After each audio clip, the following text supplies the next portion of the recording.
Habang nag-island hopping kamakailan ang grupo ni na Eman, hindi raw ang magandang view ng mga isla sa Matalom Leyte ang nakaagaw sa kanilang atensyon, kundi ang huli ng mga islang ito.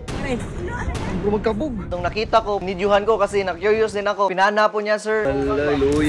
Sa lapad nito, nagbistula daw itong palutang-lutang na kumot sa tubig. Nagagulo po, sir. May babae doon nagsabi na, ano po yan? Makakain ba po yan? Sabi naman po ng isa, poisonous, ganyan.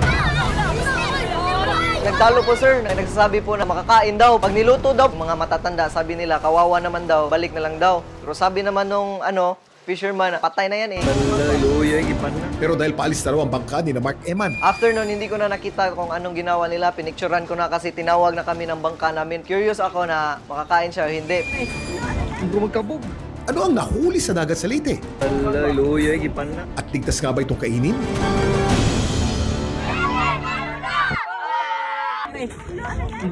Ang nahuli ng mangingisda sa Leyte, isang uri ng pugita na kung tawagin, Tremoctopus.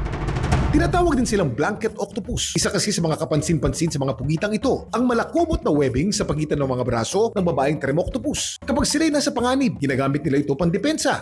Binubukan nila ang kanilang mga braso para bumuo ng malakumot o kapa na silhouette na panakot sa mga predator. Pero kinakain nga ba ang mga blanket octopus? Ang mga blanket octopus, hindi karaniwang kinakain ng mga tao. Bihira lang kasi na mahuli mga ito. Sa open sea kasi sila matatagpuan. At dahil rare nga sila kung ituring, sakali bang may makaengkwentrong blanket octopus sa dagat, paalala ng mga eksperto, mas mainam na huwag nang huhulihin ito. Pero itong pugitang hindi mo talaga dapat hulihin, kainin, o hawakan man lang.